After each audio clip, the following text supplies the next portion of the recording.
ही dancer आहे हे मला माहिती, ही नाचवते माहितीये मला. पण नमस्कार, मी आविष्कार चाबुकस्वर मराठी सिनेमा न्यूजमध्ये तुम्हा सगळ्यांचं स्वागत आहे. सौभाग्यवती सरपंचचा दुसरा सीझन जो आहे तो अल्ट्रा मराठी झकासवर येतोय आणि त्याच निमित्ताने माझ्यासोबत आहे देविका मॅम आणि किशोर सर. कसे आहात तुम्ही? एकदम छान. ओके. पहिल्या यशानंतर दुसरा सीझन येतोय अल्ट्रा झकासवर. पहिल्या सीझनला खूप प्रेम मिळालं प्रेक्षकांचं बरोबरून. दुसरा आता ट्रेलर पण लवकरच प्रदर्शित होतोय. काय भावना आहेत एकंदरीत? खूप आनंद आहे, कारण पहिल्या भागावर खूप प्रेम मिळाल्याशिवाय दुसरा भाग येत नाहीये. याचा अर्थ लोकांना ते आवडत आहे. आता मराठी सिनेमाची फार आधीची पार्श्वभूमी हे ग्रामीण सिनेमा जो होता, ग्रामीण कॅरेक्टर जी होती, ग्रामीण राजकारण जे होतं, ते विनोदी पद्धतीने पण होतं, गांभीर्याने पण मांडलेलं होतं. गावागावामध्ये एक छोटंसं राजकारण असतं, व्यक्ती-व्यक्तींमध्ये छोटंसं राजकारण असतं. तर गावातल्या लोकांमध्ये व्हल्नरॅबिलिटी खूप असते. ते खूप मोकळं करतात आणि ओपन करतात. काही हातचं राखून राजकारण करत नाहीत. तर त्याच्यामुळे अनेक गमती-जमती घडतात. तर तो धागा पकडून विनोदी अंगाने राजकारण मांडणं आणि वेगळी कॅरेक्टर्स लोकांसमोर आणणं याचा प्रयत्न आमचे दिग्दर्शक संतोष संतोष कोल्हे आणि आमचे प्रोड्युसर श्याम मळेकर आणि सुशील सर, अल्ट्रा मराठी यांनी केलेला आहे.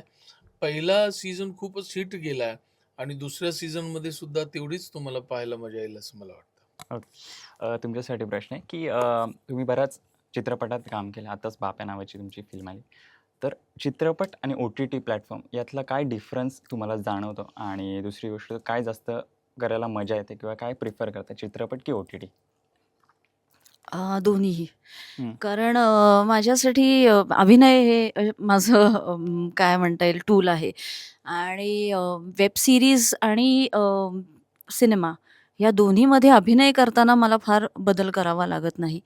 गोष्ट सांगण्याची पद्धत फक्त बदललेली असते. त्यामुळे थोड्या काही मोठ्या स्पॅनमध्ये तुमची गोष्ट सांगितली जाते, एवढाच तो एका ॲक्टरसाठी फरक आहे. दिग्दर्शक, लेखकांसाठी तो खूप मोठा फरक असतो. पण ॲक्टरसाठी फार अभिनयाची शैली बदलते असं मला वाटत नाही, जे थिएटर आणि सिनेमामध्ये जो फरक असतो.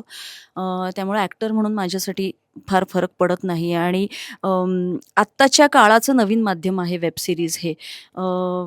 त्याच्यामध्ये थोडीशी फास्ट पेस असते. त्याच्यामध्ये सध्या आपल्याला सिनेमापेक्षा वेगळ्या पद्धतीने शूट केलेले सीन्स दिसतात त्याच्यामध्ये. त्यामुळे त्याची एक वेगळी डेफिनेटली मजा आहे आणि सिनेमा हा अनेक वर्षानुवर्ष आपण सिनेमाला खूप प्रेम दिलेलं आहे. सिनेमाला खूप वेगवेगळ्या पद्धतीने बघितलेलं आहे. त्यामुळं सिनेमा हा एका वेगळ्या जॉनरचा भाग आहे आणि तो सुद्धा तितकाच छान आहे. त्यामुळे माझ्यासाठी दोन्ही माध्यमं तितकीच आवडती. बरं, तुमचा या सीरीजला होकार देण्याचं काय कारण होतं? अं, त्याचं स्क्रिप्ट, हं. त्याच्यातलं माझं कॅरेक्टर, आवलीचं कॅरेक्टर इतकं छान आहे. मी प्रेमात आहे त्या आवलीच्या.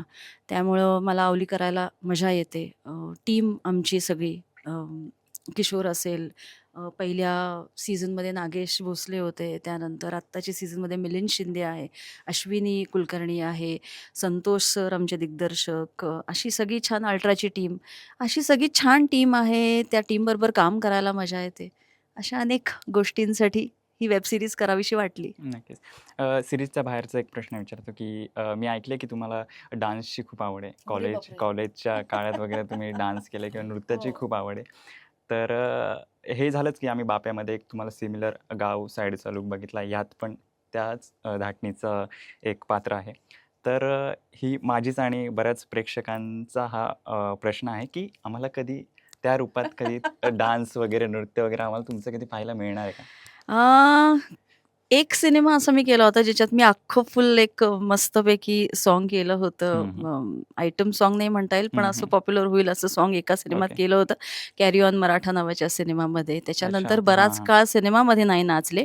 एरवी मी नृत्य करत असते. माझे काही ऑनलाईन कोविड काळामध्ये ऑनलाईन शोज केले होते मी आणि त्यामुळे माझी स्वतंत्र डान्सचे शो केले होते. मी डान्समध्ये MA केलंय. हां, म्हणून मी हा प्रश्न कधी विचारला.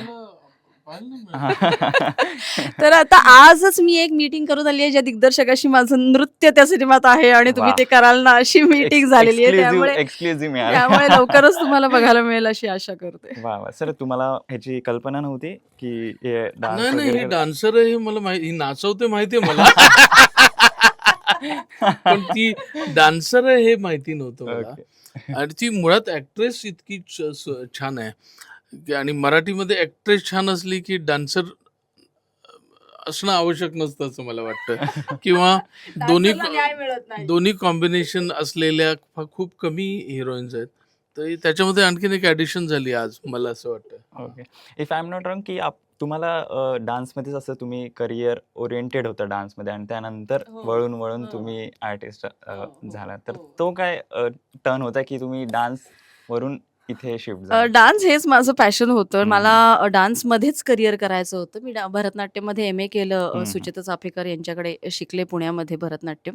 आणि खरं म्हणजे मला अजूनही हळहळ वाटते की आता तितकं माझ्या भरतनाट्यमची प्रॅक्टिस माझी राहिलेली नाही आहे आणि मी ते करू शकत नाही. अभिनय हे फ्लूक होतं माझ्यासाठी. अभिनय मला फारसा करायची इच्छा नव्हती. पण माझ्या अराउंड असलेली अनेक माणसं त्यांची अशी इच्छा होती की मी अभिनय करावा. म्हणजे सुमित्रा भावे माझी मावशी आणि सुमित्रा मावशीमुळे मी सिनेमा क्षेत्रात आले. तिची फार इच्छा होती की मी अभिनय करावा. माझ्या ज्या डान्सच्या गुरु होत्या त्यांनी सुद्धा मला असं सांगितलं होतं की देविका डान्सपेक्षा तू अभिनय करावास कारण तुझ्यात अभिनय आहे असं आम्हाला वाटतं. अनेक मित्रमंडळी ज्यांनी मला तेव्हा आमच्या सिनेमात काम कर असं म्हटलं, जे मी नाही, नाही करत त्या सिनेमांमध्ये कामं केली आणि कुठेतरी हा अभिनयाचा प्रवास इतका जोरात सुरू झाला.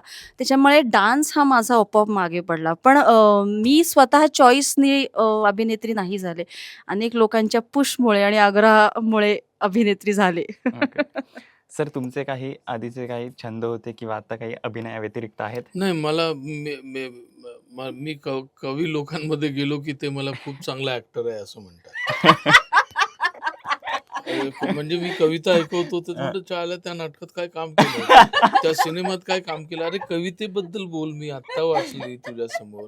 आणि सिनेमामध्ये गेल्यानंतर ते म्हणतात चायला तू काय मस्त पोएट आहे यार, काय लिहितो यार. म्हणजे दोन्ही ठिकाणच्या लोकांना मी नकोय, त्या क्षेत्रात नकोय. नाही नाही. पण दोन्हीमध्ये माझी वेगळी आयडेंटिटी आहे असं मला वाटतं. आणि दोन्ही ठिकाणचे लोक माझ्यावर प्रेम करतात असं मला वाटतं. नक्की. आणि त्याचा आधी मला खूप त्रास व्हायचा की अरे कवी लोक मला ऍक्टर म्हणतात, ऍक्टर लोक मला कवी खरं. म्हणतात.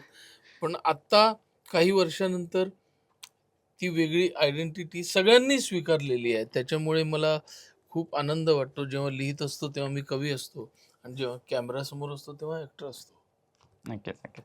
तर या पर्वात अनेक मुळातच या सिरीजमध्ये अनेक कलाकार आहेत. मिलिंद शिंदे सर आहेत, अश्विनी कुलकर्णी आहेत, या आहेत. त्यांच्यासोबतचा सगळ्यांसोबतचा अनुभव आणि संतोष कोल्हे या खूपच दिग्दर्शकांसोबतचा. मजा येते कारण आमची टीमच मुळात फार सुंदर आहे. पहिल्या पहिला जो सीझन आला त्याच्यामध्ये आमची केमिस्ट्री इतकी जुळली की सेकंड सीझन येतोय म्हटल्यानंतर पुन्हा एकदा एकत्र काम करायला मिळणार, पुन्हा एकदा त्या गावात जायला मिळणार, पुन्हा एकदा ती मजा अनुभवता येणार, हीच एक्साइटमेंट होती. ओके. शेवटचा प्रश्न की गाव की शहर आणि का? गाव की शहर? हां, गाव की शहर काय चूज कराल आणि का? नाही, मला शहरात पण शहराचा कंटाळा आला की गाव. हं. आणि गावामध्ये खूप दिवस असं राहून मन भरलं की पुन्हा शहर, गाव. मला गर्दी आणि शांतता या दोघांचं कॉम्बिनेशन जगायला आवडतं. अच्छा. Correct, same. दोन्ही शहर, कधी-कधी शहर आणि कधी-कधी गाव. शहरात वाढली आहे त्यामुळे शहर आपलंसं वाटतं. तिथली गर्दी, तिथला गोंगाट हा सुद्धा कधी-कधी हवासा वाटतो.